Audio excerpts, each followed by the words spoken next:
Allow me to share my story of growing up often overlooked, hidden in the shadow of my elder sister. My name is Etta, and my sister Teresa, 3 years my senior, seemed to bask in the spotlight of our parents' attention. It was as though she was an only child. Every new purchase, whether the latest phone, trendy shoes, or a high-tech laptop, first belonged to Teresa. When she upgraded, her old possessions became mine. Our family wasn't struggling financially. It just seemed that my needs were an afterthought to my parents. My grandmother, my mother's mother, was the one person who noticed the disparity. Each visit, she would scrutinize my hand-me-downs with a look of displeasure, as if she had bitten into something bitter. In those moments, she would discreetly slip me an envelope with money. Buy something special for yourself, she'd insist. Something that's truly yours. My grandmother wasn't just wealthy, she was also genuinely attentive. Unlike my parents, she took an interest in my life, asking about school, my friends, and my hobbies, those everyday things that parents typically inquire about but mine overlooked. By the time I was 16, my patience had worn thin. I was tired of being invisible in my own home, of always wearing Teresa's discarded clothes, of feeling like a ghost within the family. Determined to carve out my path, I secured a job at a local cafe. It was humble work, taking orders, manning the register, and cleaning up. But every dollar I earned was empowering. It was mine, untainted by the shadow of hand-me-downs. Working for myself had its unexpected rewards. I found satisfaction in earning my keep, in knowing that the things I bought were truly mine, without the lingering sense of indebtedness to Teresa's leftovers. My grandmother understood this shift in me. She would often visit the cafe, watching me with pride as she sipped her coffee, seeing me thrive on my terms. Teresa's 19th birthday marked a grand celebration of her passage into adulthood. My parents spared no expense, securing a lavish venue, gourmet caterers, and inviting a throng of relatives. I spent the morning setting up, watching as my mother painstakingly arranged every detail. By evening, the venue buzzed with guests, and Teresa glided among them, radiant in a brand new dress, receiving accolades like royalty at her coronation. Meanwhile, I stood on the sidelines, clad in my finest hand-me-down, trying to fade into the background. The highlight of the evening was when my father stood to toast Teresa, his face alight with pride. As he spoke, extolling her virtues and achievements, I couldn't help but feel even more like the forgotten child, overshadowed even on such a grand stage. At the height of the celebration, my father stood up with a gleam in his eyes, making everyone's attention pivot toward him. Beside him, my mother, practically radiating excitement, chimed in. As you all know, Teresa has been an outstanding student throughout her life. I nearly rolled my eyes at the familiar narrative. My father, swelling with pride, announced, "We are thrilled to let everyone know that Teresa will be attending Preston University this coming fall." The room burst into applause. Preston was the kind of elite private college where tuition alone could dwarf the cost of an average home. "We've been saving for this since she was a little girl," Dad continued, his chest puffed out. "It hasn't been easy, but we believe nothing is too good for our Teresa." It was then that Grandma stood up, her expression stern in a way I recognized all too well, the look that said she had seen enough. "That is wonderful news," she began, her voice slicing through the now muted applause. "I'm truly happy for Teresa. However, I must ask, have you also set aside a similar fund for Etta's college education?" The room fell into a palpable silence. My parents looked like they'd been caught off guard, their faces turning to their shoes. My mother stumbled over her words, her cheeks reddening. "Oh, well, there's still time. Etta hasn't finished high school yet." But Grandma cut her off. "That's not what I asked, Sandra." Trying to maintain a casual tone, my mom replied, "Well, to be honest, Etta isn't exactly college material like Teresa. Her grades aren't. She might just continue working at the cafe after she graduates." The air felt like it had been sucked out of the room. I felt a sting of humiliation, but before I could react, Grandma was already pulling out my most recent report card from her purse, the one with straight A's and an A+ in chemistry. "These grades," she challenged, holding it up for all to see. These are the grades of someone who isn't college material? The ones you'd know about if you ever asked your youngest about her school? Silence engulfed the room as Grandma listed my grades. My parents' faces morphed from embarrassment to shock. "We didn't know," my dad murmured sheepishly. "Exactly." Grandma snapped back, her voice sharp as broken glass. "You don't know because you're too focused on Teresa to realize your other daughter exists." "Mom, please." My mother attempted to interject, but Grandma was relentless. "No, you need to listen," she continued. "Now tell me, why haven't you saved for Edda's education? And don't lie to me, Sandra. I raised you better than that." Under the weight of scrutiny, my dad confessed, "We used all our savings on Teresa's tuition." The collective gasp from the relatives was like a physical blow, making me wish I could vanish. But Grandma wasn't finished. "So, you've left nothing for your younger daughter," she said, shaking her head in disdain. "Well then, I will pay for Edda's college education. Every single penny. Because it seems I'm the only adult here who insists on treating these girls equally." Torn between gratitude towards my grandmother and a desire to escape the overwhelming tension, I sat frozen. Teresa, meanwhile, stared down at her cake as if it contained the answers to the universe. After the debacle at Teresa's birthday party, our home morphed into a cold, silent fortress. My parents seemed to harbor the notion that I had engineered the entire episode, manipulating Grandma to reveal their partiality. As if in response to their unspoken accusations, an icy chill settled over our interactions. That fall, Teresa left for Preston University, and with her departure, any remaining warmth in our house seemed to vanish.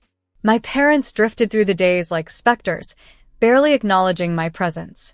Occasionally, I'd catch them giving me looks that blended resentment with shame, as if I were the living reminder of their disgrace. I continued my routine, working at the cafe and maintaining strong grades, existing in the echoing quiet of our house. Time moved slowly, but eventually my high school graduation approached. I was accepted into State University, a respectable institution, though not as prestigious as Preston. It wasn't just a school to me. It was a portal to freedom. My grandmother's face lit up when I showed her the acceptance letter, her pride in stark contrast to my parents' lukewarm acknowledgement. They attended my graduation ceremony, yet they were as distant as strangers, offering nothing more than a cursory card and a generic congratulation before reverting to discussions about Teresa's achievements. College became my sanctuary. I lived in the dorms and spent breaks at Grandma's house. Occasionally, I visited my parents, maintaining a superficial connection. These visits were predictably scripted. I would sit, and they would fill the air with tales of Teresa's latest successes, her graduation with honors, her high-profile job, her relationship with Gabriel, a well-positioned financier likely to become her fiancé. I'd listen silently, my accomplishments unasked for and unspoken. During these updates, I'd offer nothing more than nods and smiles, letting their words fade into the background. Why bother sharing my own successes or dreams? They hadn't shown interest before. There was no reason to think they would now. Meanwhile, my father would glowingly add details about Gabriel's affluent family and their booming real estate business, painting a picture of a future that was seemingly perfect. In those moments, I felt my grandmother's eyes on me, her gaze filled with understanding. She knew why I remained silent, why I allowed them to orbit around Teresa without interruption. The battle for recognition had lost its appeal long ago. "How are your classes really going?" Grandma would ask once we were alone, her voice warm with genuine curiosity. I would open up about my studies, my projects, and my aspirations. She engaged with every detail, offering insights and encouragement. After graduating from State University, I secured a position at a reputable marketing firm. My hard work had finally translated into a tangible success. I had my apartment, a comfortable income, and a career trajectory that filled me with pride. As I established my independent life, the contrast between my world and the one centered around Teresa grew sharper. Yet, with Grandma's support, I navigated these two realities, cherishing the freedom to build a future on my terms. Life was progressing splendidly for me, defined by a thrilling sense of autonomy from my parents' orbit. However, when Teresa's wedding rolled around, my parents truly outdid themselves. They hosted a lavish affair at a historic mansion adorned with pristine gardens, complete with a string quartet and a gourmet four-course meal, even featuring an elaborate ice sculpture. I later discovered they had financed this grand spectacle with a $500,000 loan. Despite my internal reservations about their financial decisions, I kept my opinions to myself and focused on celebrating my sister's joyous day. Teresa was radiant, and her husband Gabriel seemed genuinely decent. A couple of years later, it was my turn to plan a wedding. Connor, my partner of 4 years, proposed, and I was ecstatic. We organized a modest engagement celebration at my favorite restaurant with our nearest and dearest, including, of course, my beloved grandmother. The evening was unfolding beautifully until Grandma rose to speak. Her eyes had that familiar, significant glint, the same one from Teresa's 19th birthday party. Addressing the room warmly, she then turned pointedly to my parents. "Sandra, Jefferson, you orchestrated such a beautiful wedding for Teresa. I trust you're planning something just as splendid for Etta." The room fell into an awkward silence. My parents squirmed under Grandma's unwavering gaze. My mother, managing a strained smile, replied, "Of course, we want both our daughters to have beautiful weddings." Trying to deflect from the tension, I quickly changed the topic, but Grandma's words lingered, altering the atmosphere. A few days later, my mom invited me over to discuss the wedding. Reluctantly, I agreed, opting to go alone despite Connor's offer to join. Over dinner, my mom eagerly asked about my vision for the wedding. I explained that Connor and I envisioned a small, intimate gathering of around 72 people, with a budget we had carefully planned at $33,000 from our savings. To my surprise, my mom looked appalled at the modest sum. "Absolutely not. That's not acceptable at all. We'll cover the wedding costs just like we did for Teresa's. Don't worry about the budget. Choose whatever you like," she insisted. I was stunned. After years of feeling like an afterthought, my parents were suddenly eager to finance a lavish wedding for me. Something felt off, but I couldn't pinpoint exactly what it was. For the first time, I felt recognized as a true daughter, and I cautiously allowed myself to believe that maybe, just maybe, Grandma's persistent interventions had resonated with them. The wedding day itself was a dream. It took place at a picturesque lakeside resort, with a ceremony set up near the tranquil water. Every detail, from the stunning floral arrangements to the exquisite cuisine, was perfect. The atmosphere was joyous, and it seemed everyone was having a fantastic time.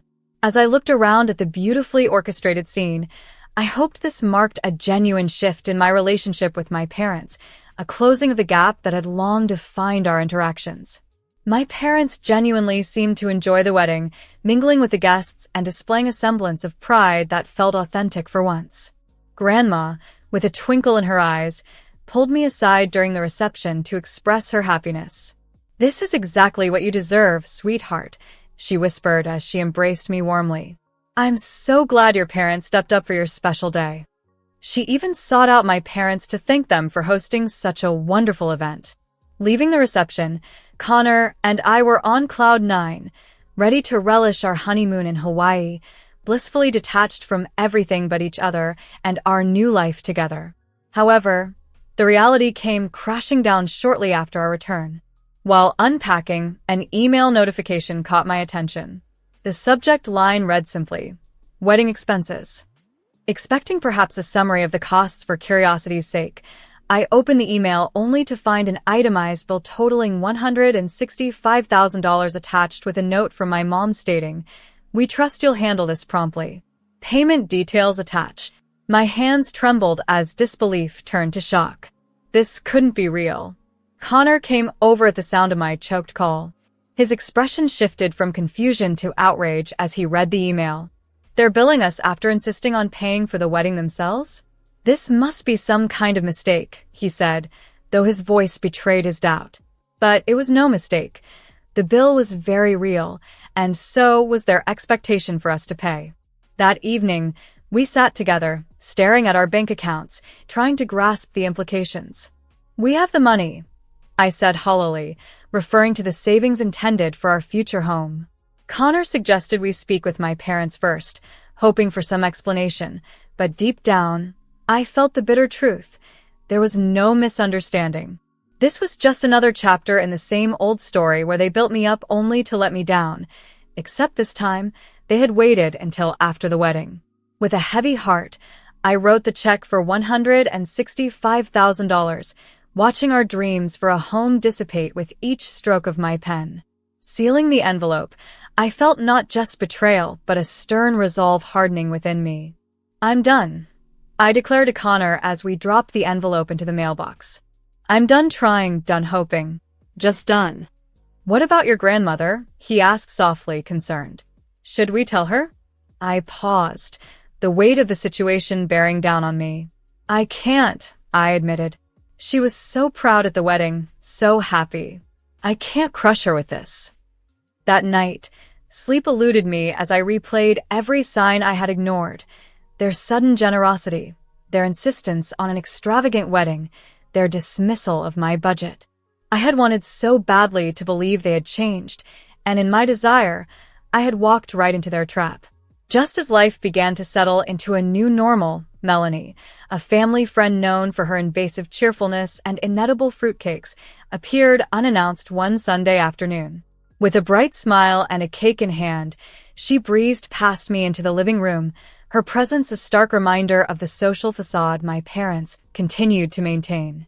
"Etta, darling," she chirped, setting the tone for what I anticipated would be an awkward encounter. It had been a while since I'd seen Aunt Melanie, but as usual, she just appeared on our doorstep unannounced, claiming she was just in the neighborhood, and wanted to see how married life was treating me. Aunt Melanie, my father's sister, was the family's self-appointed news anchor, always eager to scoop up any tidbit of gossip. Her visits were rarely brief, often felt like she was there to collect stories rather than genuinely catch up. "Can I get you some coffee?" I offered, bracing myself for what I knew would be more than just a quick chat.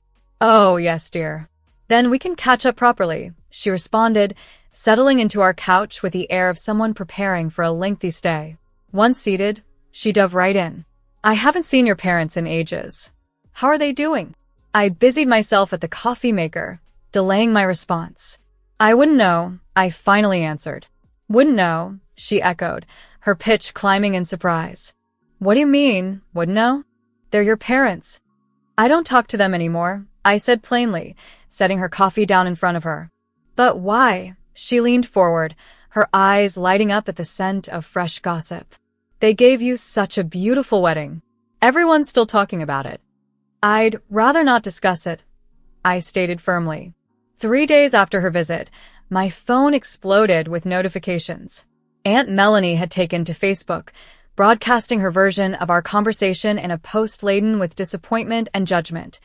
It breaks my heart to see how ungrateful some children can be these days. "Just visited my niece who told me she's cut off contact with her parents, the same parents who just threw her a gorgeous wedding. No respect for the family anymore. Parents sacrifice everything, and this is how they're repaid. Ungrateful children. Heartbroken. Family values." The comments poured in instantly. Distant relatives, who I hadn't interacted with in years, suddenly became vocal critics of my life, labeling me ungrateful, spoiled, and disrespectful. Even those who rarely engaged with family matters were now demanding explanations, tagging me in aggressive responses. But what struck me the hardest was my mother's comment under Melanie's post. "It's true what they say, you never really know your children. Some show gratitude and appreciation for everything their parents do for them. Others, well, you can certainly tell the difference between my eldest and youngest daughters."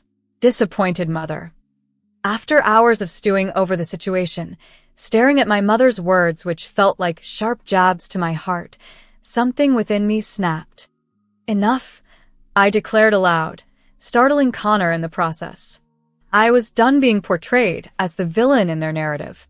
Trembling, I retrieved the check I had written for $165,000 from my filing cabinet, took a photo showing the amount clearly, and began drafting my own Facebook post. Since everyone seems to have an opinion about my relationship with my parents, let me share the real story. Yes, they threw me a beautiful wedding. No, I didn't ask for it. In fact, I had planned a modest celebration with a $33,000 budget, which I intended to pay for myself. They insisted on a grander affair, promising to cover the costs, just like they did for Teresa.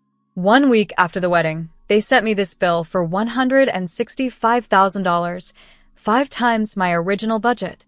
Here's the check I had to write them, using every penny of our house down payment savings. That's why I don't talk to my parents anymore. I hit post before I could second-guess myself, attaching the photo of the check. The reaction was swift and dramatic. The same relatives who had called me ungrateful were now expressing their shock, and the tide of comments under Aunt Melanie's original post shifted. Many now called for its removal, shaken by the revelation of the full story. My phone rang just as I was setting the table for dinner. It was Grandma. I could hear the strain in her voice as she asked, "Etta, is it true what you posted about the wedding bill?"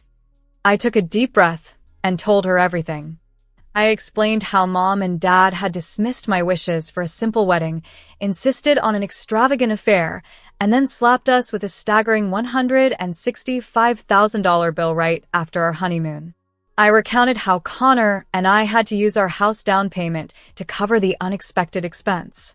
As I spoke, there was a heavy silence on the other end of the line. When I finished, Grandma finally spoke, her voice filled with a mix of anger and resolve. "Those miserable, selfish people," she sighed. "Listen to me, Etta. You focus on taking care of yourself and Connor. I'll handle your parents." "Grandma, you don't have to." "Yes, I do," she interjected firmly. "I've watched them treat you like a second-class citizen your entire life. But this is a new low, even for them." Her tone hardened. "Don't worry about them anymore. I'll handle it." After we hung up, I spent the next hour methodically blocking my parents on every communication platform.